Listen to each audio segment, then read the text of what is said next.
Thank you for downloading Atypical, the podcast. If you enjoy our work, all we ask is that you leave us a review in your podcast player and share it with your friends. It helps us reach more people, and it's always great to hear from you. Thank you again, and we hope you enjoyed this episode of Atypical, the podcast. Imagine a world without Charles Darwin, Frida Kahlo, Nikola Tesla, or Charlie Chaplin. That mysterious force of creativity, often born from neurodiverse individuals, is a crucial part of our world's history, and indeed our innovation. This brain diversity, or neurodiversity, can be likened to an otter's diverse habitat, ranging from freshwater lakes to coastal seas. Just as each otter adapts and thrives in its specific environment, different human minds excel in various fields and ways of thinking, and can contribute significantly to our cognitive capacities.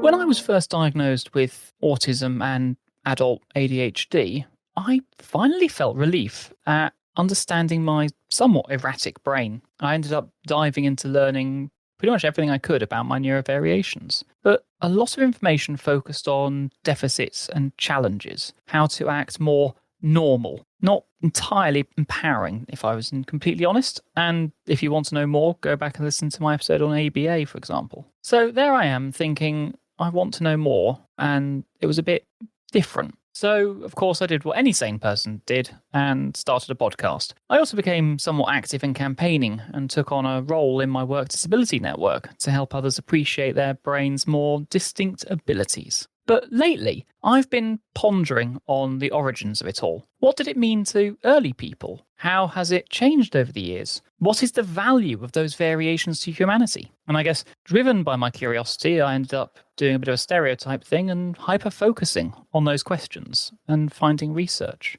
This led me to explore the history and evolution of the term neurodiversity and its impact on our understanding of cognitive differences. Now, we use the term neurodiversity a lot on this podcast, and I've tried to track it down a bit further. I've seen references to it first being used by Jim Sinclair in a 1993 speech titled "Do Not Mourn for Us," talking about autism, although I have also found people referring to a now defunct forum post from 1992 that used a very, very close word. But of course, most people attribute the use of the word neurodiversity to Australian sociologist Judy Singer, who coined the term in her academic paper in 1996. It has obviously then been seized upon by others to celebrate those of us who think a bit more outside the norm. People seem to have mostly started using it properly, more widely, into the late 2000s, and I would probably credit Steve Silberman's 2015 book, Neurotribes, for bringing it very much into the mainstream. Indeed, as Silberman explains,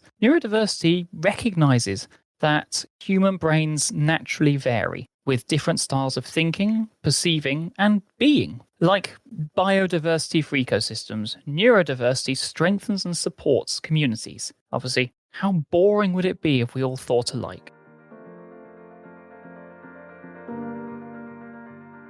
While societal norms have entrenched a neurotypical ideal of linear, logical thinking, the full breadth of human neurocognition spans a vibrant spectrum. Many minds naturally gravitate towards more lateral, explorative modes of problem solving, making conceptual leaps, detecting obscure patterns, and innovating outside of conventional constraints. And both convergent and divergent cognitive processes hold vital importance. That analytical rigor of systemized thinking pushes the technological and scientific frontiers. From the eccentric mathematicians redefining the boundaries of reality to the more avant-garde artists refracting human truth through unorthodox beauty, to the entrepreneurial ADHD contrarians who are disrupting industries. True societal evolution demands a dynamic synergy of these diverse cognitive talents. For civilization to progress, we require that interplay of these varied people and their brains and their thinking to find cohesion and collaborate in the way in which we can push forward our species and understanding. It's widely believed, that neurodiverse people have played essential roles in their innovation and invention throughout history. The brain variations such as autism, ADHD, bipolar, schizophrenia, dyslexia are increasingly seen not as a result of disease, but as crucial elements enhancing our species' chances of survival. Highly creative individuals, original thinkers, and world changers often exhibit these traits, making them both rare but powerful forces in shaping society and innovation. These variations have existed as far back as we can measure. There's a growing understanding that those diagnosed with ADHD, autism, and other differently wired brains are merely exhibiting cognitive differences rather than disabilities. Their contributions highlight the importance of different kinds of minds working together, making the human species more resilient, more adaptable to changing conditions, as we see throughout nature's very much diverse ecosystems. This observation is often shared by experts on ADHD. Many of them have ADHD themselves, and who knows better than that? But in society, terms like ADHD and autism often come with stigmas, being seen as deficits or disorders, undermining a person's self-esteem and potential. The evolving understanding of neurodiversity helps us to reposition these as differences, not drawbacks. Throughout history, neurodiverse individuals likely thrived, contributing unique skills and perspectives necessary for that survival. As I've said before, an otter might not be best at foraging on land, but put it in water and its true genius shines. Neurodiverse people represent a consistent portion of our population and may have been humanity's very first specialists. Temple Grandin, a well-known author and professor at the University of Colorado and someone whose writings I wish I'd discovered earlier, highlights the unique skills neurodiverse people bring to the table, such as exceptional memory and enhanced sensory abilities.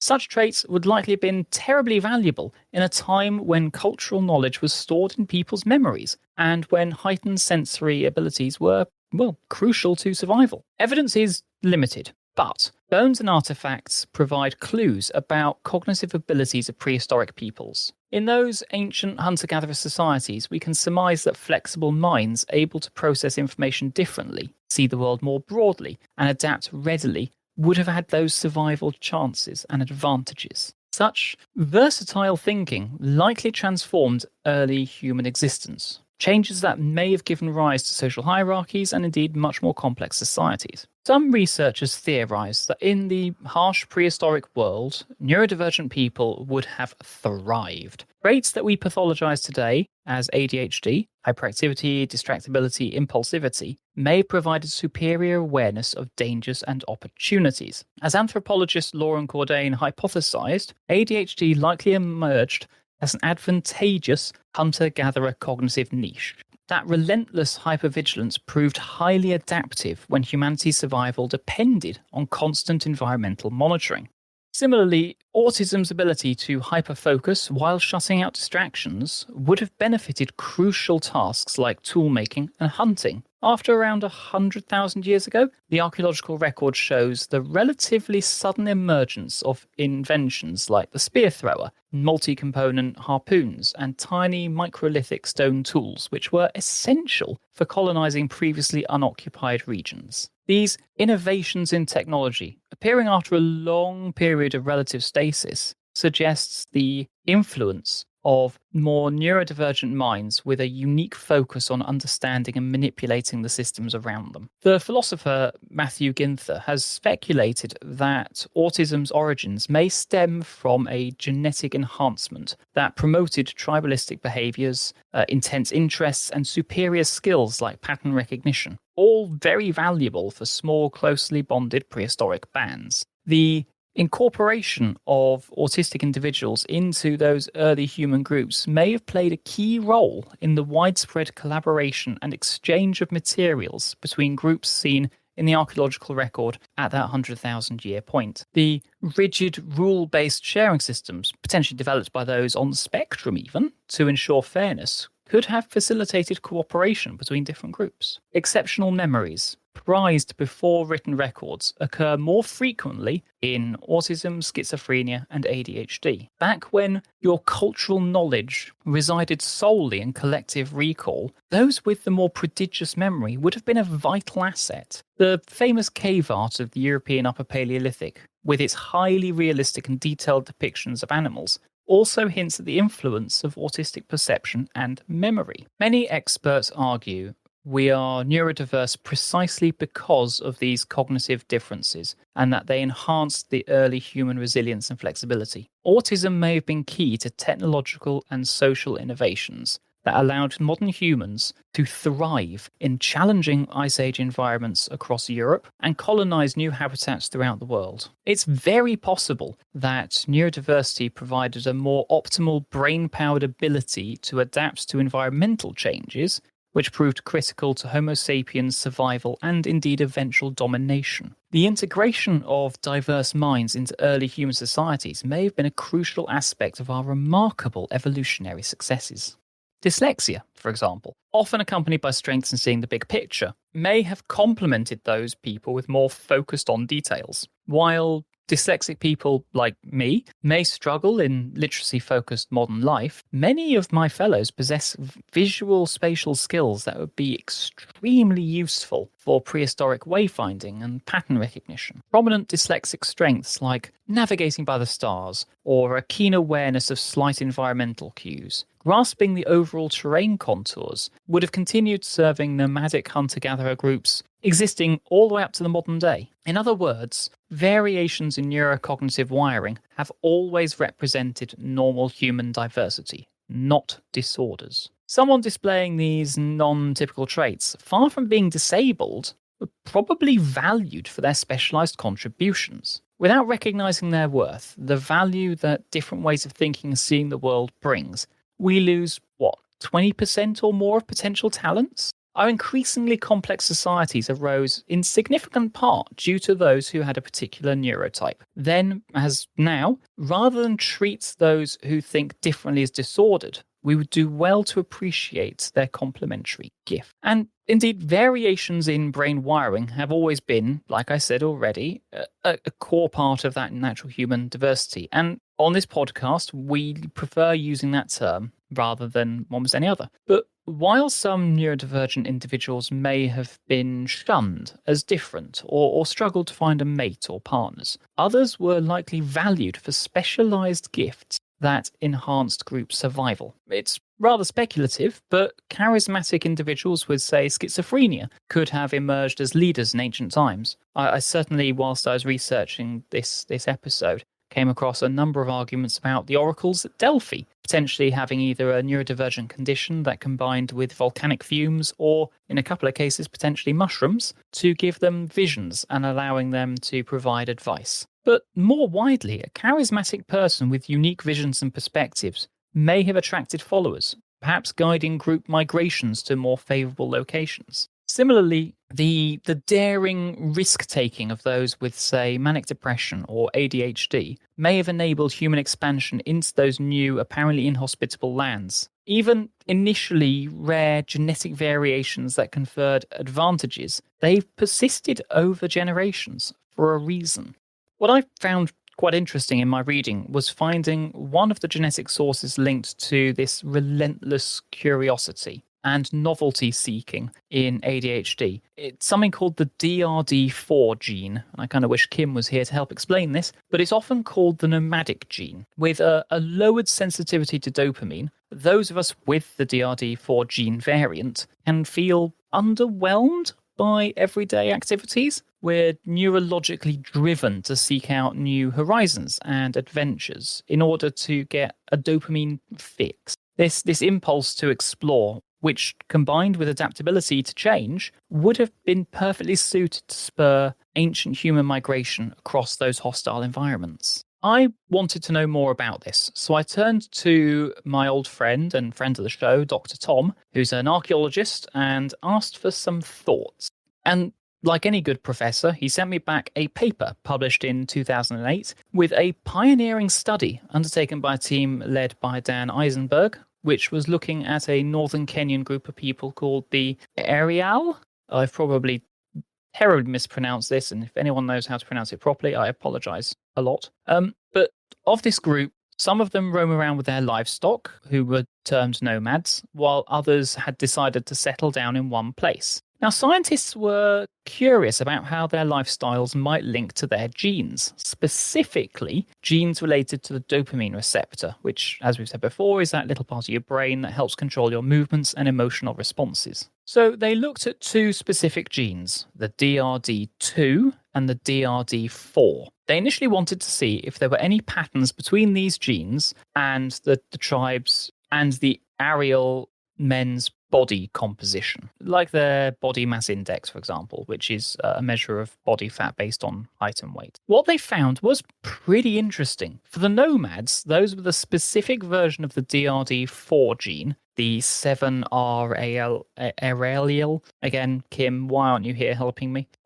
They tended to have a higher BMI. But for the settled people, this same genetic variant was linked to a lower BMI. This difference suggested that the same gene can have different effects on your body depending on your lifestyle. The researchers didn't find any notable connections between the DRD2 gene and men's body height and weight, which was a bit surprising because other studies suggested there might be a link. But what's really cool about this study is that it showed how our genes can interact with our environment and lifestyle in really complex ways. For the nomadic tribesmen, having the DRD4-7R might be beneficial, helping them to thrive in their moving lifestyle. But once they settle down, the advantages shift. To quote Dan Eisenberg, the DRD4-7R has been linked to a greater food and drug craving, novelty seeking, and ADHD symptoms. It is possible that in the nomadic setting, a boy with this AL may be able to more effectively defend livestock against raiders or locate food and water sources, but the same tendencies might not be as beneficial in settled pursuits, such as focusing in school, farming, or selling goods. Now then, Tom then pointed me towards a study published in February this year that built on Eisenberg's work. The earlier study had hinted quite strongly that the genetic traits of ADHD could be somewhat beneficial to a tribe by pushing some people to be explorers. What manifests in modern times as fidgety restlessness could actually have been useful to tribes foraging the countryside for food. So building on this idea, David Barrack and his colleagues at the University of Pennsylvania designed a study to directly test how ADHD-related characteristics influence foraging behavior. They created a virtual berry-picking game where participants had to decide when to stay at a resource-depleting patch or move to a new one, mimicking the foraging decisions our ancestors faced. Intriguingly, those with higher ADHD symptom scores tended to leave patches earlier and earn higher rewards, suggesting that ADHD traits might offer advantages in certain foraging contexts. This aligns with the notion that ADHD could have evolved as an adaptive trait in environments where rapid exploration and resource gathering were crucial for survival. In the far distant past, people with a penchant for exploring and quickly moving on to new resource patches might have been key contributors to their tribe's success, even if those same traits can be very challenging in a modern setting.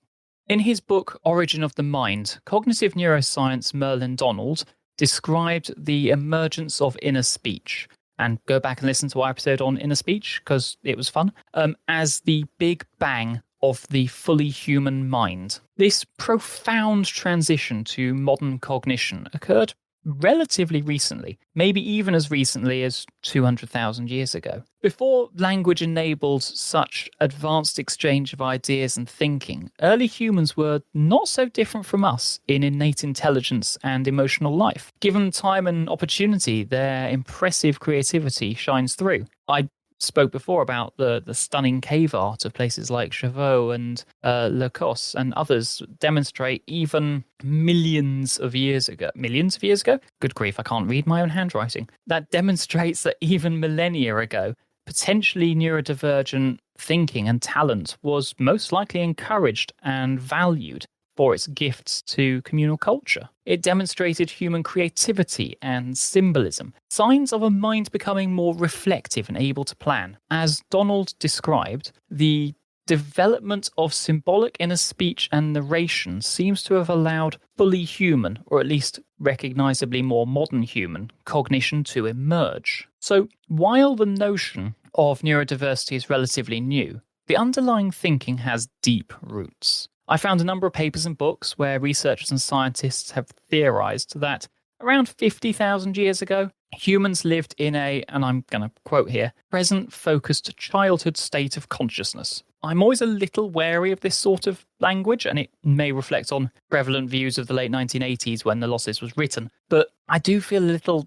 uneasy, and the potential to paint any people as noble savages or childlike, especially when, as small parties, they roamed the globe, found food, created tools and art. Sure, over time, increasing social bonds between disparate minds may have formed a more interconnected web from which, arising over time to develop abilities for abstract thought and introspection and complex inner speech as part of a larger society. But there's something about the language still feels very slightly.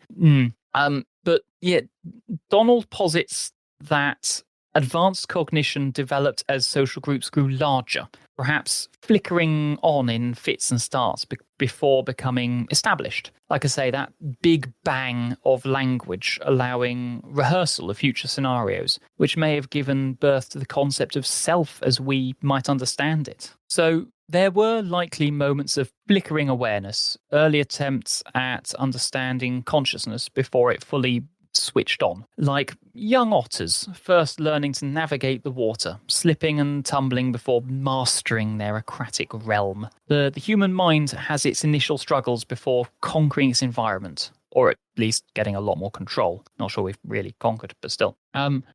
This seems echoed in a chapter in The Light of Evolution, Volume 7, The Human Mental Machinery, if you're following along at home, where Mashur and Alkir build on this and suggests that this gradual awakening of human consciousness likely occurred through successive evolutionary transitions catalyzed by increasing brain complexity and sociocultural influences. Our earliest hominid ancestors, like Homo habilis around 2 million years ago, most likely exhibited sort of this basic conscious ability for sensory awareness and intentional behaviors. However, it wasn't until around 500,000 years ago with Homo erectus that more advanced consciousness involving representations, concept, and even rudimentary linguistic abilities seem to have emerged. Even then, they suggest that consciousness remained fairly confined to the present moment without a huge amount of capacity for pondering the abstract or constructing complex self-narratives. The growth or development of neurodiversity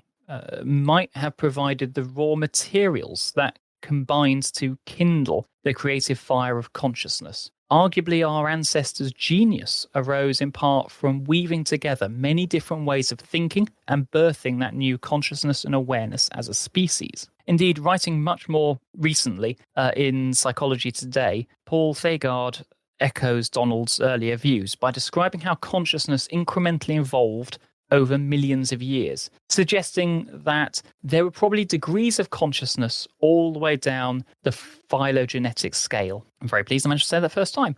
Through to our ancestral hominid lineages like Homo habilis and Homo erectus, as I've already mentioned, developing that sort of increasing subjective awareness. The article actually goes on to highlight the importance of language in catalyzing more advanced consciousness, noting the transition to behaviorally modern humans seems to have been made possible by changes in the brain that allowed for sophisticated cognition, including the use of symbolic language. I'm rather pleased that it does also help to push back a bit on that overly simplistic idea of pre-linguistic humans existing in a pure state of childhood, that kind of consciousness level. It even goes so far as to argue that even if the earliest humans did not have language, they almost certainly had some form of symbolic cognition. Anyway, stepping away from the deep science and evolutionary biology for a moment, because that is not my area of expertise. It is, however, obvious that neurodiversity has been an integral part of humanity's genetic heritage, long before we had any words to label it as such. While we struggle today to appreciate differences,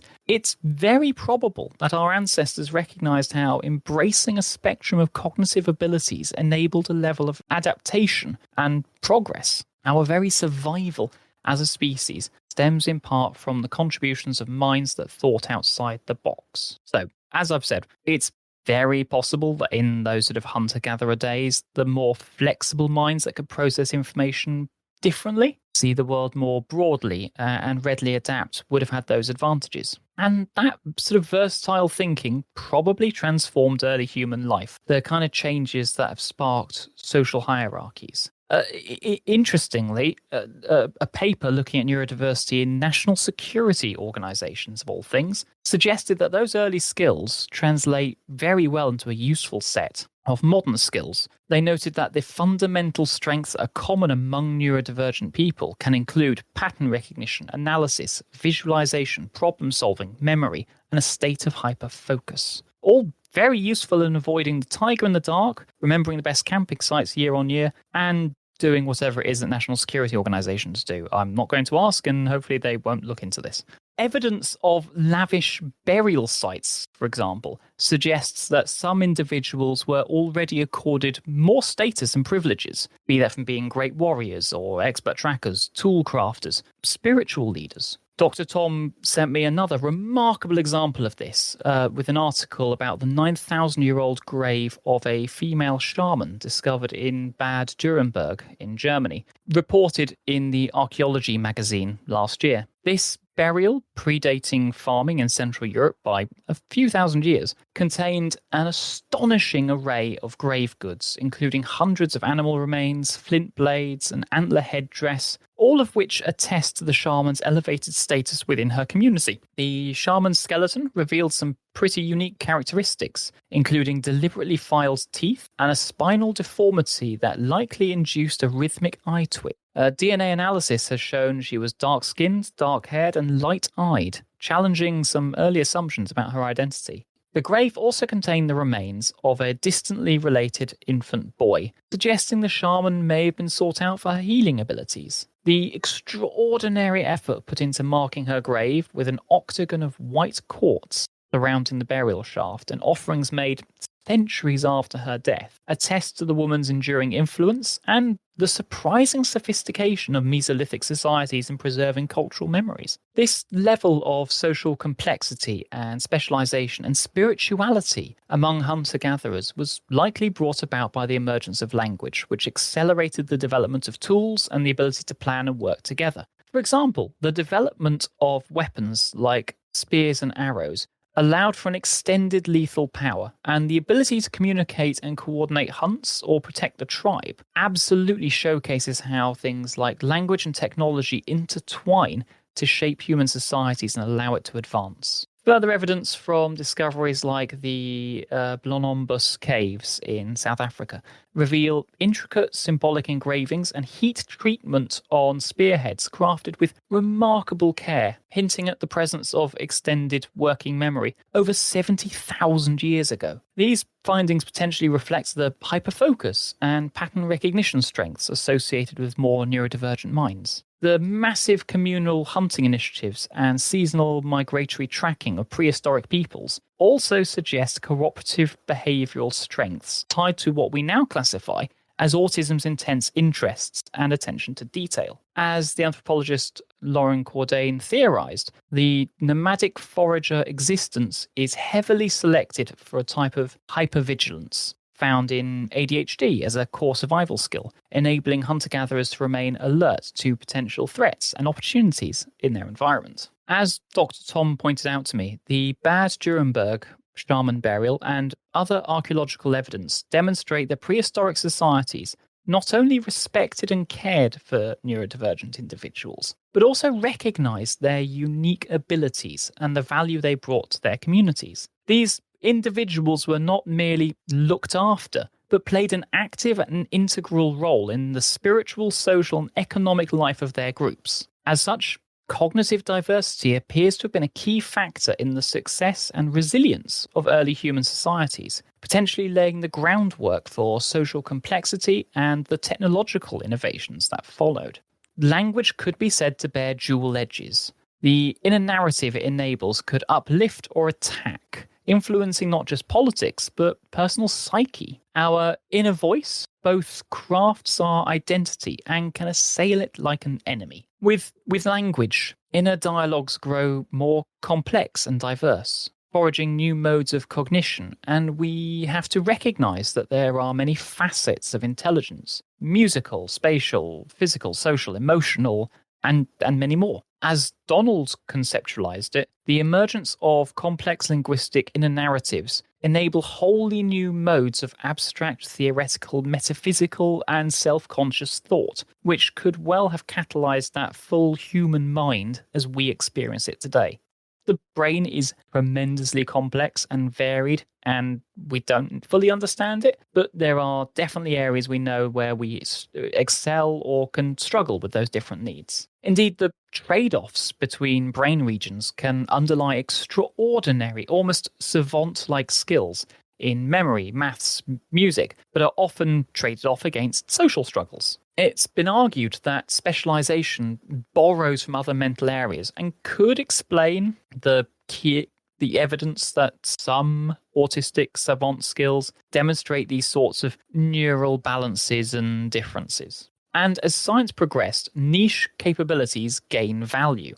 My co-host Kuro found me a story that Steve Silberman, the author of Neurotribes I mentioned earlier, likes to tell of a 18th century villager somewhere in Europe who kept everyone's gutters working but shunned social gatherings. In a sense, today's computer and information experts now play that role for global systems, keeping the drains working and gutters from overflowing in our global village. I say nothing of their social skills, but as Silverman points out in his book, social interaction does grow ever more important, but we still need people focused on doing things that make it all work and prevent our roofs from leaking and keep the internet working. Otherwise, how would I have this podcast?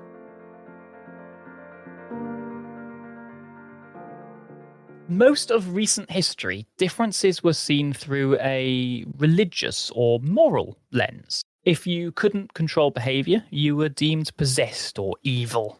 Might explain an awful lot about me, but moving swiftly on, the treatments for this could be hard. Restraints, beatings, isolation. Now, whilst some genuine care absolutely will have existed, brutal abuse does seem to have dominated. We dislike anything that suggests we're not fully in control. Different thinking is not to be tolerated. Just ask Copernicus or Galileo. In earlier times, caring for the mentally ill held religious significance with prayer and redemption rituals. But often this masked quite hideous abuse, restraint, starvation, confinement. Historians often cite industrialization as a major factor in the rise of asylums. Previously, most people lived rurally, with minimal contact outside of their local area. But urban factory work demanded conformity. Misfits caused disruption. So the solution was asylums, to segregate them. London's notorious Bethlehem Hospital, shortened to Bedlam and founded in the 13th century originally, was one of the first institutions specializing in mad and lunatic inmates. It grew so infamous that tourists visited it alongside Westminster Abbey. Though the opulent building externally is said to have rivaled Versailles, treatments inside were, I'm going to say, cruel. The philosopher Michel Foucault observed that society has a complex relationship with the mentally ill, needing, I guess, us, because I've had mental illness, as entertainment, as cautionary tales, and to define normal. Human culture relies heavily on concepts of sanity, and many philosophers challenge these neat categorizations, arguing that concepts of sanity and rationality are themselves social constructs shaped by knowledge, by disciplines and power structures. As the 1800s progressed, asylums proliferated across Europe, expanding from around 5,000 to over 100,000 inmates. I'm not going to call them patients, they were inmates. And this warehousing of people deemed abnormal became standard practice. But were asylums truly the humane solution, or did they serve mainly to sweep diversity under the rug? Now, it seems to me that Foucault's critique opens up space to rethink mental health issues and neurodivergence beyond a strict sane-insane binary. The sociology scholars David Pilgrim and Anne Rogers built on this, asserting that madness has been socially constructed as the devalued polar opposite of idealized rational personhood. They argue that this dichotomy was used as a form of social control and subjugation.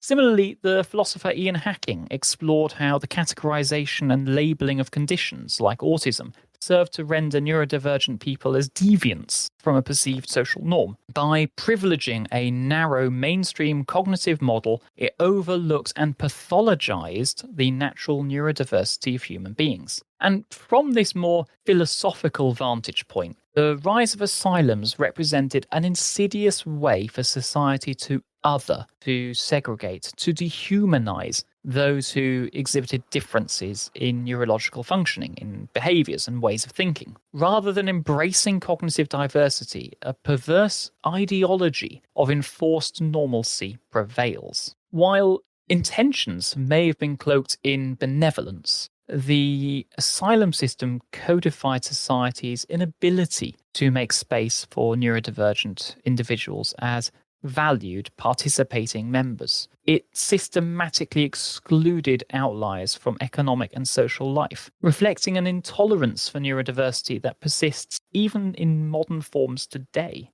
We've previously touched on early attempts to tally mental health. And in the US, for example, this kicked off in the 1840s, where they used one simple category, insanity. By 1851, higher rates of insanity among free black people spawned a new term, drapetomania, a supposed illness causing slaves to flee. Conveniently, this portrayed Africans as mentally unfit for freedom. What a sadly unsurprising way to warp medicine to serve oppression. Across the decades, we see that defined disorders snowball from 60 to 300 to today's nearly 1,000 pages, encompassing all that can supposedly go awry with our brains. The ever-expanding Diagnostic and Statistical Manual of Mental Disorders, the DSM, does represent increasing knowledge. The DSM's history is marked by controversial classifications that reflect the prevailing social norms and prejudices of the time.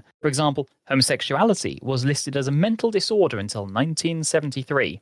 The diagnosis of gender identity disorder has been criticized for pathologizing transgender identities. And by the way, we are pro-trans on this podcast, and all identities are totally valid. Anyway, these instances demonstrate how the DSM's categorizations can be shaped by cultural attitudes rather than objective scientific criteria. It's incredibly disheartening to so many of us to still see prejudice and misunderstanding masquerading as diagnosis.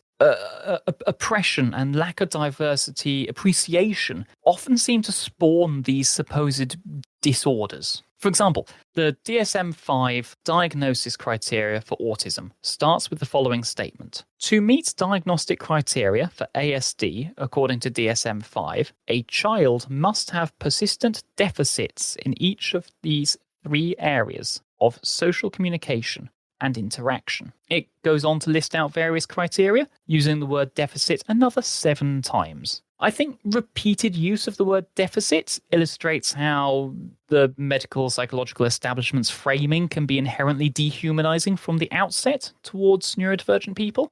But let's talk about treatments. Because over the years, treatments for disorders have spanned, and again, I use disorders, have spanned horrific things like shock conversion therapy, insulin shock, lobotomies, these kinds of dramatic cures which are often worse than the condition. Diagnosis and therapies such as this reveal more about those prevalent attitudes than they do about patients' needs. How have we ever accepted this kind of barbarity as healing? Now, as I said before, at one time, Sunday asylum visits treated patients like caged freaks in a zoo. People were chained, they were abused as violent spectacles. We lost the contributions of many locked away for conditions like depression that nearly everyone will experience at some point in their lives. The isolation starved people. It prevented them from creating art or literature, from adding to the sum of human knowledge and experience. Now, whilst into the Renaissance and the later Industrial Revolution, there was a little room for the occasional mad genius, eccentric innovators who we now realize contributed innovations, inventions, art, and music to society's advancement. Vincent van Gogh, that probably epitomizes this stereotype in many ways. Considered an utter failure in life, he had bipolar tendencies, he stayed in asylums. He created dozens of startlingly vivid paintings, many of them now ranked amongst history's most priceless artworks. I visited the Musée d'Orsay in Paris with a close friend the other weekend, and when viewing a Van Gogh landscape, it was as if we'd entered and animated a living world. You can almost hear the swirling winds vibrating through flower petals. His mental differences granted him the ability to perceive reality through a different set of eyes. Gifts like reinvigorating stale vision often spring from the sort of loamy soil of unusual minds. Likewise, scientific giants like Isaac Newton, while deeply odd, he used to hate lecturing despite being a professor at Cambridge. I know people who've been to Cambridge and that possibly hasn't changed that much. Who knows? Newton gifted civilization with optics, with calculus, revolutionary physics insights. The young Thomas Edison apparently had a scrambled hyperactive brain. He hatched world-altering wizardry like electric illuminations and sound recording. My friend Struan told me about the Nobel physicist Paul Dirac's rather extreme social quirks, which included climbing trees while wearing a suit. And yet somehow that contrasts with conceptual leaps that now bear his name. Now, none of this romanticizes mental illness or its hardships. Isaac Newton was as nutty as a fruitcake. Van Gogh lopped off his own ear in a fit. But where society made space for those unique minds, extraordinary gifts emerge. Depression's darkness, for instance, can collapse mental barriers that limit perception. Manic highs accomplish otherwise unimaginable feats before crashing into bleak despair. Current framings of conditions like autism focuses on the perceived deficits, such as social skills. I'll admit I'm not always great at my social skills, but there are positive attributes as well, like the intense focus that allows us to outperform the mainstream, be it Van Gogh or Virginia Woolf or Hans Christian Andersen, expressing vividly fundamental aspects of human experience. Neurodiversity's boons deserve equal recognition with its burdens. I was listening to an old episode of No Such Thing as a Fish, and they mentioned Einstein, one of the most famous people we get told about as being neurodivergent. Albert Einstein, despite famously sloppy and forgetful habits and tendency to wear slippers, somehow concocted theories that radically stretched humankind's understanding of time and space. His difficulties with spelling and basic concepts apparently aggravated his school teachers. Some psychologists now believe Einstein may have blended dyslexia, autism, and ADHD in his cerebral stew, which could well make sense of some of his quirks. Yet his engines of inspiration crackled into life in the seeming wasteland of a musty patent office. Surrounded by new ideas and technology proposals, his imagination must have caught fire. The elves that run the podcast suggested this environment nurtured Einstein's blossoming gifts rather better than a rigid classroom. He immersed himself in bursts of violin music to energize difficult mental leaps, and he favoured some rather idiosyncratic green corduroy slippers with embroidered pink roses, footwear most likely chosen for comfort, not style. Einstein's sartorial choices and hobbies aside, they held little personal importance compared to contemplating the cosmos. In past generations, his eccentricities might have been accepted as benign professorial absent-mindedness. Today we medicalise similar square pegs. Something my co-host Watt said to me once about teaching was understanding that those who learn best spontaneously often struggle in classrooms that demand sitting still and focusing narrowly. Something I absolutely struggled with, and do not get me started on that blasted listening rules song. The Alice in Wonderland logic of normalcy brands my kind of animated, otter-brained engagement as a defective rather than a sign of active intelligence. Schools can feel like prisons for children with restless imaginations, thinking tangentially, constantly solving problems in an unconventional way. Their vibrant creativity can often result in poor grades and reports for daydreaming and distraction. We desperately need learning environments that nurture neurodiverse gifts rather than stifling different forms of thinking. Many children are fundamentally expressive, dramatic, hands-on learners. Abstract book knowledge can frustrate them when forced to find the right answers without grasping real-world applications. Tragically, many schools have eliminated the very classes that actually engaged some of these children's strengths.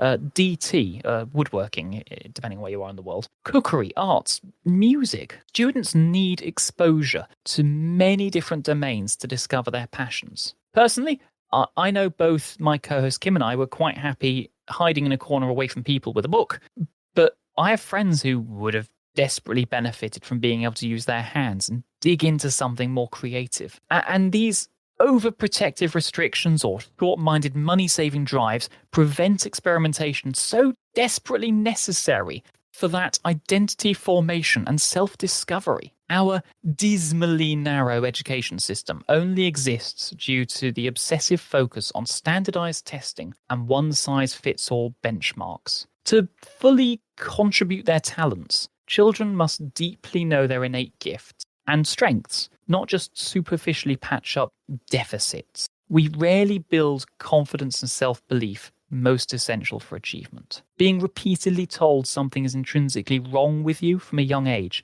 inflicts deep wounds upon those vulnerable psyches. Something a number of my own therapists and researchers have commented on is that it often leads to addiction and despair. Certainly, like I say, my own school reports and the occasional teacher telling me directly I was stupid or need to pay more attention profoundly affected my enjoyment of education. What if we instead reframed conditions as unique strengths needing support to fully manifest? Our schools and wider institutions waste incredible human potential by ostracizing, by stigmatizing, and incarcerating those who simply think outside the box. All who care for young people, teachers, doctors, parents, need far better understanding of neurocognitive diversity to avoid squeezing those square pegs into round holes. Instead of reacting with fear when kids differ from that platonic normalcy, we must proactively welcome neurodiversity and original thinking for the creativity and innovation they bring to society's benefit. A vibrant community harmonizes many voices. Progress begins by embracing each mind's distinct gift, not forcing compliance with a defined norm. The next frontier is transforming systems and societies to celebrate the myriad beautiful ways human brains operate. When all minds are free to flourish, humanity advances.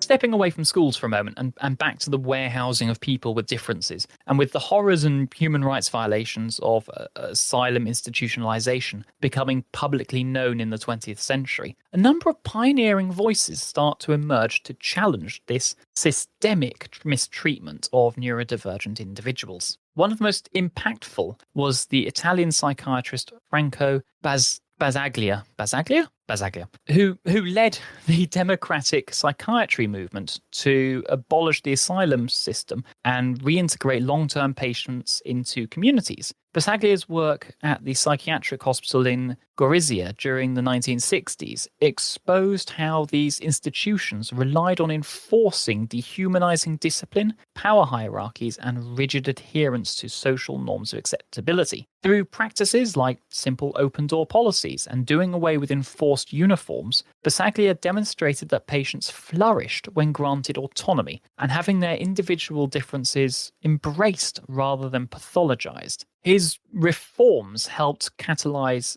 that widespread deinstitutionalization of asylums across Italy and beyond across Europe. Similarly, transcendent thinking comes from that rather controversial psychiatrist R.D. Laing, who posited that social notions of madness and mental illness were themselves a sane reaction to an increasingly insane, alienating world. Lang rejected that traditional patient-therapist power dynamic and instead engaged deeply in subjective experiences typically dismissed as psychosis or delusions.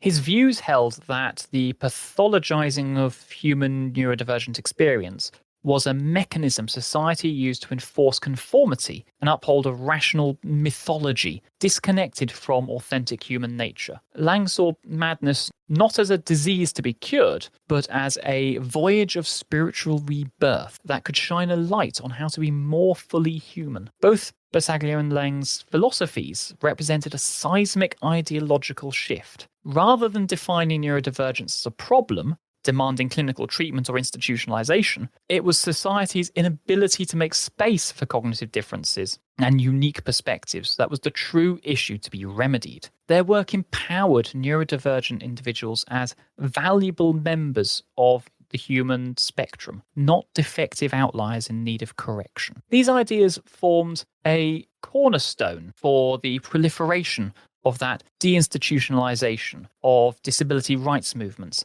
and the neurodiversity paradigm affirming neurological differences as authentic and equally valid forms of human variation. Though neurodiversity feels like a modern idea, and we still tend to cast autism, ADHD, bipolar, dyslexia as defects rather than natural variations.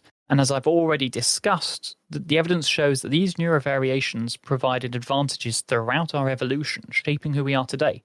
Evolution depends on valuing, not stifling, the wild cards of humanity. As we accelerated into the middle of the 20th century and hit the 1950s and 60s, we start to see more conformity. Everybody lining up to follow the same routine, wear similar clothes, lead identical lives.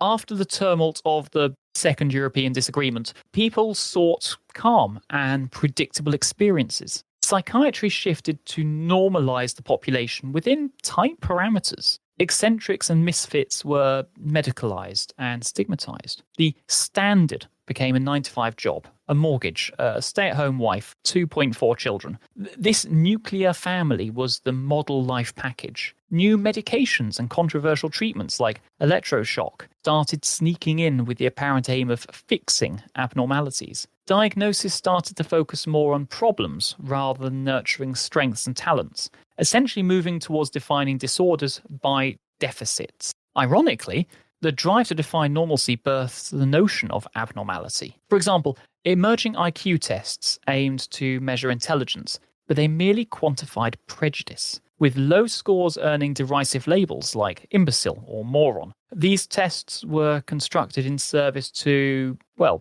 frankly, pervasive racism and xenophobia of an era where ethnic minorities and immigrants routinely scored lower, providing flawed scientific evidence to uphold racist fictions of inferior intelligence. This pseudoscience rationale was then used to justify subjugation and segregation from white society, for example, as part of a eugenics movement.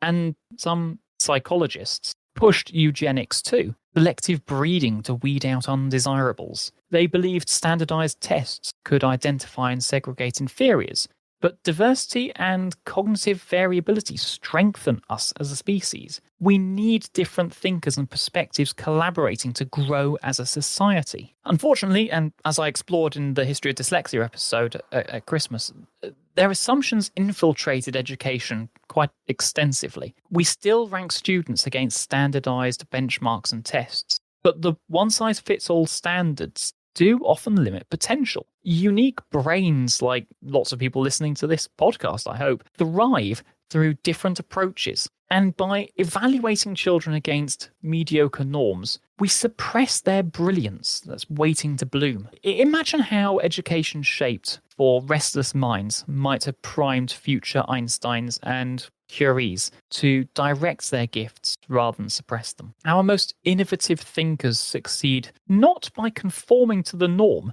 but through embracing what makes them different. Categorization by dysfunction limits perspective on their whole self. The language around mental differences remains strikingly crude. Unlike many minority groups who've won hard-fought battles against derogatory labels. It seems socially acceptable to call someone wacko or psycho for displaying atypical behaviors. The injustice of confining humanity's brilliance based on neurological differences is staggering when you consider the exceptional minds punished by this prevailing intolerance. The mathematics pioneer Srinivasa Ramanujan was institutionalized for his paranoid schizophrenia and unconventional behaviors that many now believe could actually have been autism. Lewis Carroll, author of Alice's Adventures in Wonderland, experienced social persecution and familial struggles stemming from assumptions about what we would now view as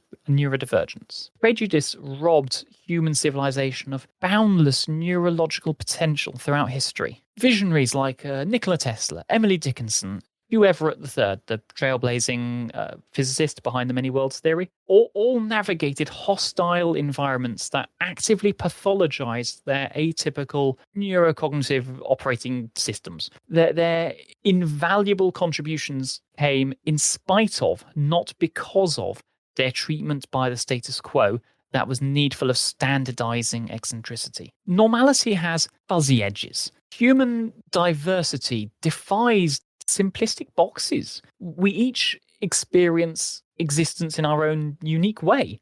Those on society's fringes, though challenging, may offer truths that seem uncomfortable but enriching. What a loss when we shun those who think differently. History is full of many brilliant oddballs who today might get a neurological diagnosis. Mozart's possible ADHD making him antsy during long operas. Copernicus's potential autism leading him to prefer books to bar hopping. Van Gogh's bipolar inspiring painted masterpieces during manic bursts. Leonardo da Vinci, Isaac Newton, Sylvia Plath, Winston Churchill, if you want to do that one. The list of people with quirky brains goes on and on and on. And this phenomenon is by no means confined to past eras. There are even suggestions that some military leaders, and indeed a fair few soldiers, might well have been and are autistic. I found a great article by a West Point graduate who highlights some of the strengths that come with being on the autistic spectrum, such as exceptional attention to detail, strong analytical abilities, loyalty, and dedication to following rules and procedures precisely. The British Ministry of Defence recorded in a Freedom of Information request that they know of over 2,000 neurodivergent frontline personnel. Going into the history part again, I even found a couple of articles that suggested Napoleon and Alexander the Great may both have had these conditions. Napoleon showed exceptional attention to detail and planning, not to mention laws. The entire French legal system relates in some way to his Napoleonic Code. And I've seen plenty of people arguing that Alexander could well have been driven by ADHD and his quick non-linear thinking gifting him the ability to march halfway across the world. As I started, some experts believe the very traits now labelled as disorders were actually advantages for those ancient hunter-gatherers. But as humans settled down, those early bonuses became disabilities in more socially complex societies, cities. It's hard to thrive as a nomadic forager on concrete pavements and underground trains. I've tried, you don't get much. So, my ADHD brain perceives the world panoramically. I'm compelled to see, to hear, to feel everything around me simultaneously. It's like sitting in the front row of an IMAX, all stimuli bombarding me with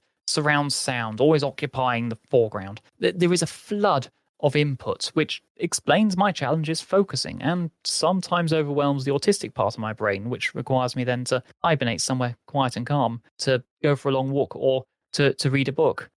My sometime co-host Sam once remarked that me reading a book is sort of the equivalent of meditating for me. But it also gives me some positive strengths. I have ideas that flow rapidly. I can make some pretty odd lateral connections. Problems often spark unusual solutions. It's something that really helps in my work, but it can be a bit of an annoyance to my friends. My thinking isn't restricted to linear plans, although I do prefer them, which means I can integrate concepts in a more fluid way, which sometimes allows me to perceive relationships others might miss, or spot patterns, like an otter playing in a lake. Albeit the downside is I sometimes struggle to follow others who are on that more linear route. In autism, Extra circuits across several cortexes can help concentrate certain abilities, beefing up maths or memory or art at the apparent expense of social processing. As one of my friends once put it, I have an expansive database but limited CPU, which has caused the occasional deficit, especially around friendships. For many autists, social interactions can easily overload that processor. Noisy parties amplify distractions tenfold, especially maintaining expected eye contact and social decorum. Those with ADHD and bipolar share similar sensory and social challenges. As we have talked about before, because we do love some data, about 40% of ADHD people also have autism, which highlights that extensive neurological overlap. Entering a room, neurotypicals first take in the big picture context, then fill in details. Autistics often need the details first to assemble the full scene. So, at a busy party, I can't screen out background noise or follow the rhythms of rapid banter. I'll often find one person for meaningful engagement and then rotate conversations until I'm more able to dive into the bigger party, having catalogued everything around me. The animal behaviourist Temple Grandin, who I mentioned earlier and is well worth looking up, helps challenge autism's stigma in academia by frankly sharing her experiences, often writing about how different autistic thinking is from typical verbal thought. She first spoke publicly at an autism conference in 1986, which was discussing autism and behaviours. She was originally meant only to be there to discuss her newest book, and yet when she spoke up, the whole room turned to listen because she provided a rare insider's view. Unlike that clinical detachment of outsiders' accounts, Grandin framed autism as a disability, not a disease that needs a cure, but rather as a condition that requires societal accommodation and inclusion. It became a primary source for academics and researchers to genuinely understand life on the spectrum. And still, even now, the narrative is shifting again as we increasingly recognize so-called superpowers in neurodivergence. The intense focus and pattern recognition abilities of those on the autism spectrum can prove incredible assets across many fields. For example, Satoshi Tajiri, the creator of Pokemon franchise, has apparently spoken about how his autistic tendencies as a child allowed him to intensely study and catalogue the behaviour of insects and animals, which directly inspired the core gameplay concept of Pokemon. The different way of perceiving and engaging with the world can lead to groundbreaking innovations that neurotypical thinkers may miss. Greta Thunberg has harnessed autism's profound depth of focus to rally a worldwide youth movement demanding urgent action on climate change. Unorthodox problem-solving approaches and unique interests of neurodivergent individuals have driven creative breakthroughs in artistic realms, such as Anthony Hopkins, acting with such conviction he seemed to become his most famous psychotic character. Jim Carrey has spoken openly about his ADHD and depression and how they drive his acting comedic styles. All things that are called disorders, and yet generate new visions, new culture, new explorations, and remake whole worlds. Accepting variation doesn't mean ignoring those real needs and challenges. We should support communication, literacy, attention, and other skills. But for many, stigma inflicts greater wounds than any internal limitations. Many of the papers I've read, and indeed guests, hosts, friends of the show, have explored how much damage comes from ignorance, the stubborn, the smart-stupid dichotomy. I think it's pretty obvious to all of us that metrics like this are pretty damn crude.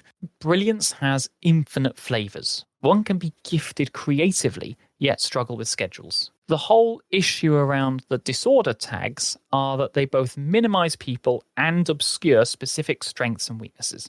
As we briefly touched on earlier, mental health treatment often remains steeped in outdated models fixated on pathology and cures. Diagnosis equates to something being inherently wrong, a problem to eliminate rather than a puzzle to solve. Those of us who are more emotionally sensitive do suffer more frequent distress. If you remember some of our previous episodes on empathy, you'll recall that the extra empathy or double empathy both connects many of us more deeply to others, but also overwhelms us with the excessive stimulation. And that seems to be creating a fairly troubling alienation trauma cycle. The very societal marginalization, that lack of accommodation and pressure to conform that ND people face, neurodivergent people can face, become a form of trauma in and of themselves. As the psychologist John Summers Flanagan has written, often disorders or experiences that are actually trauma responses get misdiagnosed as a separate disorder. We've talked about misdiagnosis of autism as other conditions in the past.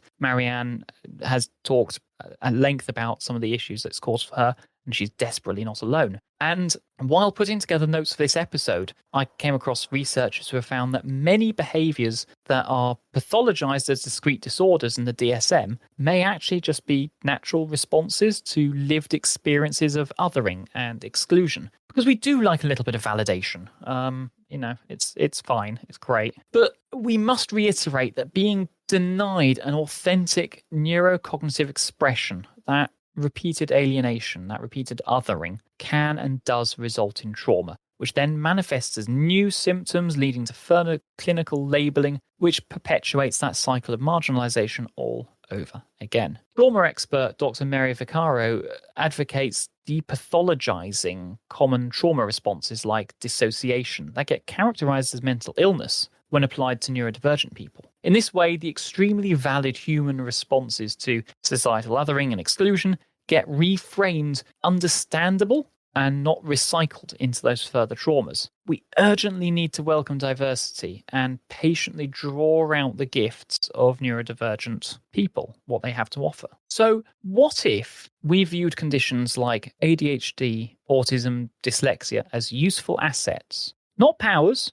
not flaws, gifts that need nurture, not disease demanding eradication? What new worlds could open by embracing neurodiversity, by celebrating neurodiversity? We each possess a unique blend of traits making up our distinctive minds. A splash of colour or chaos makes life more vibrant and profound. Conformity has its place, but real innovation arises through valuing cognitive diversity. Our understanding of neurodiversity has expanded enormously in recent years. Only a short time ago, articles and news on autism rarely included autistic voices. It was like covering feminism without women or racism without minorities, excluding those with lived experience. Diverse ecosystems thrive through variety, and neurodivergent perspectives like climate activists and Greta Thunberg's refreshingly honest outrage are pretty vital. I found a study on neurodiversity in national security roles, I mentioned it earlier, and organizations. And the researchers basically argue that the US federal government, intelligence agencies, militaries, and defense contractors are missing a massive opportunity by overlooking neurodivergent candidates. The study showed how neurodivergent traits like pattern recognition, loyalty, and precision can directly translate into very hireable skills in everything from cybersecurity to code breaking to intelligence analysis. The key, as both the paper and this podcast would have you know, is not falling for misguided stereotypes about neurodiversity meaning a lack of capability. When you have the right training, the right tools, inclusive policies, neurodivergent people can thrive and provide you a very competitive advantage. And it's not just hypothetical. Some major security players like GCHQ in the UK and BAE Systems, who are one of the world's biggest defense contractors, are going all in on capitalizing on neurodiversity. These organizations are intentionally launching programs to find and hire neurodivergent individuals, especially women on the autism spectrum, who have been even more marginalized. They see tapping into this talent pool as a strategic imperative and a force multiplier for roles such as, like I say, cyber defense, data analysis, problem solving. From providing autism-friendly accommodations like noise-cancelling headsets and quiet workspaces, or coaching programs to maximize success, to positioning neurodiversity as a prized competitive advantage, some organizations are actively providing that incredible value neurodivergent people need. And they can provide back.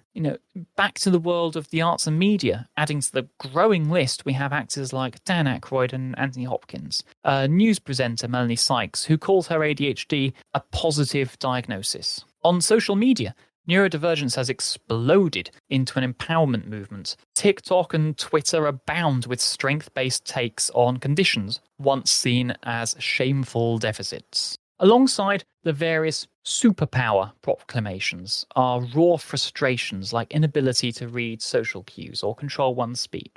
Both perspectives enlighten the neurotypical world on lived realities, and role models proudly disclosing their neurotype help foster self-acceptance in isolated, struggling, perhaps younger people who finally see successful people like themselves. The physicist Richard Feynman once wrote, "You have no responsibility to live up to what other people think you ought to accomplish. I have no responsibility to be like they expect me to be. It's their mistake, not my failing." Progress depends on empowering each mind's distinctive abilities, as I said earlier, not forcing those square pegs into round holes. Neurodiversity's next frontier is transforming systems to support and expand humanity's myriad ways of thinking, of perceiving and being. We need contributions of those who think divergently, the weird among us, to pioneer those new frontiers. Where others see disability, let us recognize unappreciated gifts. Our brains are infinitely complex, and variety powers their highest functions. Progress, growth, building a better society depends on embracing neurodiversity. How much have we missed by stifling it?